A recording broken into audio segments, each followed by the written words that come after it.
My father's function had been at that time, 1945, let's say 1935, 10 years. He was eyes and ears to the President, Roosevelt, General Eisenhower, General Lemnitzer, General Clark, Allen Dulles, and others. So if someone, one of these men or all of them, needed someone eyes on in Italy, the German nuclear program was broken up by Operation Alsos, our counterintelligence program to put eyes and ears on the German program into number one, Italy, where Enrico Fermi had left to join our team. Number two, France, which was situated strategically on the German border, and Germany itself, which included everything in the Third Reich.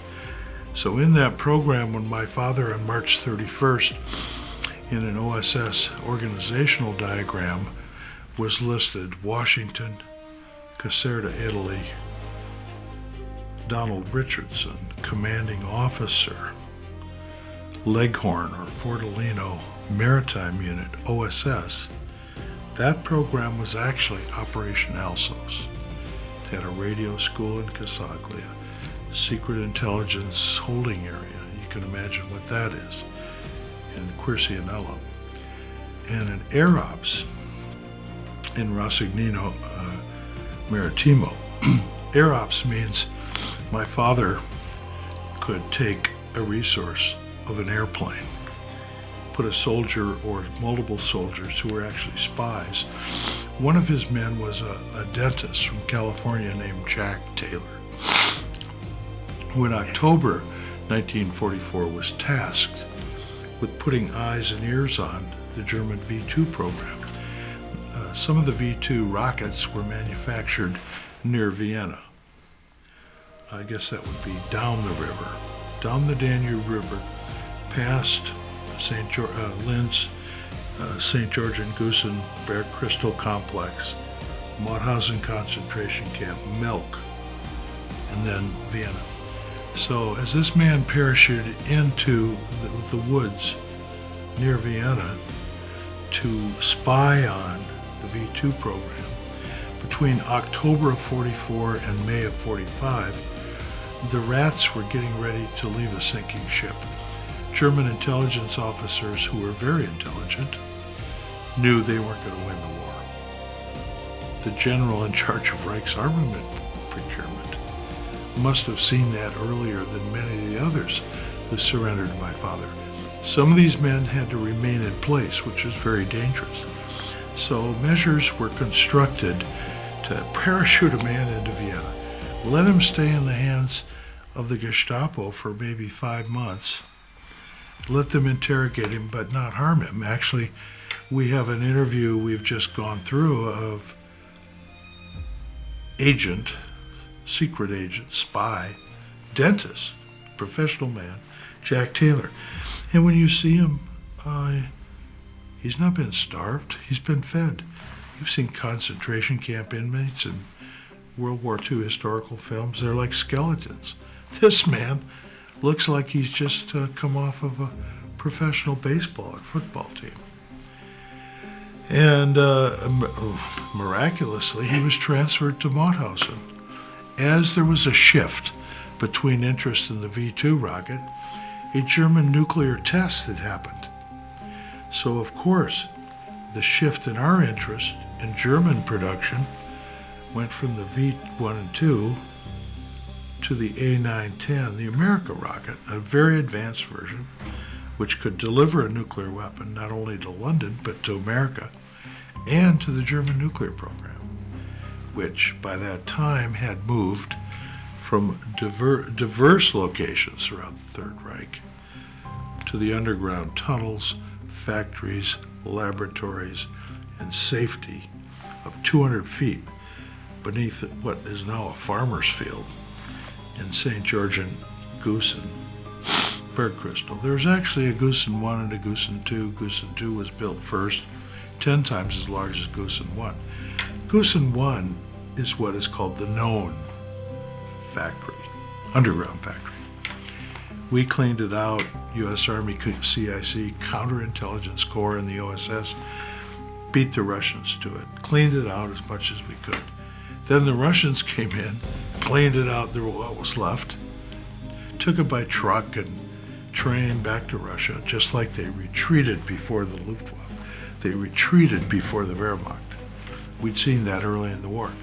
So because they occupied that area north of the Danube and west of Vienna, because Vienna was partitioned into 4 zones, just like Berlin, because Austria was partitioned into 5 zones, just like Germany, for 10 years, the Russians occupied this site, one of which was working,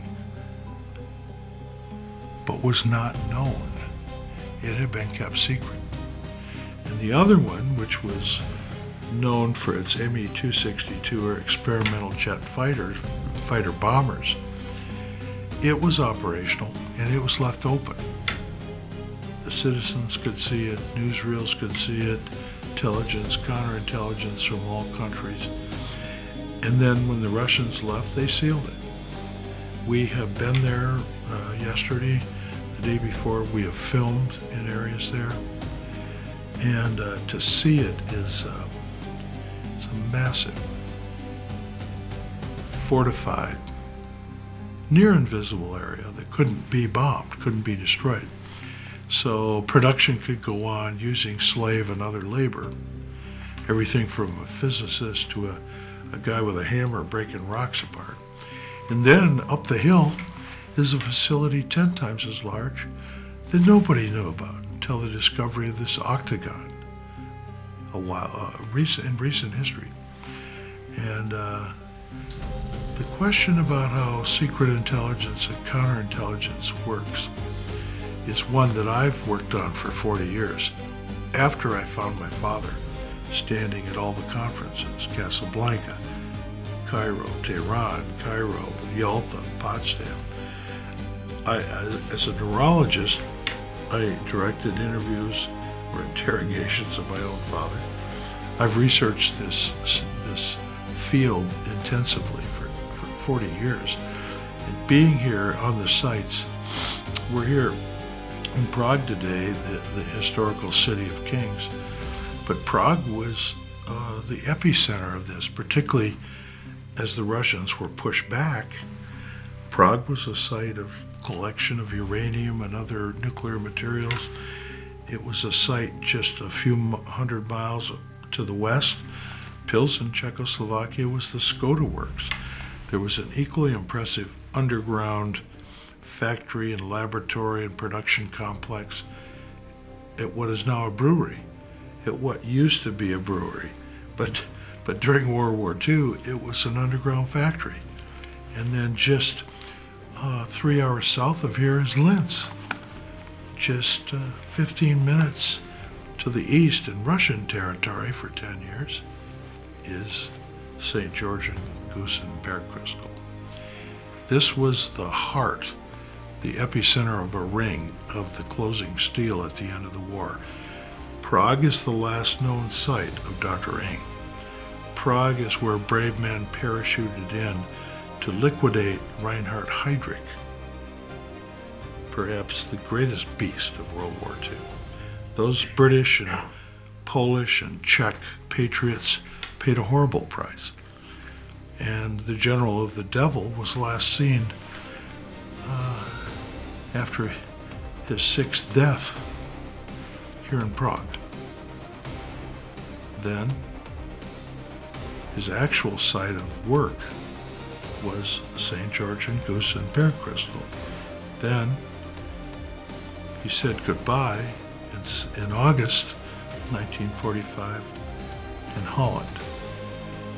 And then he reappeared in the United States of America. Reich's armament procurement lived. Hans Kammler died, but a new man, a good German, protected from Russian intelligence, lived. In actuality, he was Hans Kammler, but he no longer. When he died the seventh time, he was little Hans. He was no longer the great Obergruppenführer. He had been transformed, and he actually ended up providing with his treasure a service to the world. If the race had been won by Adolf Hitler, the world would be one way. If the general of the devil brought his treasure to my father and to my country, the race ended one way and the world was this way. But this is the foundation of understanding the Cold War and understanding where we are today to start and go from here. There are lessons to be learned, and I'm happy to be one to help introduce you to Obergruppenführer Hans Kammler, Dr. Ing, and his transformation.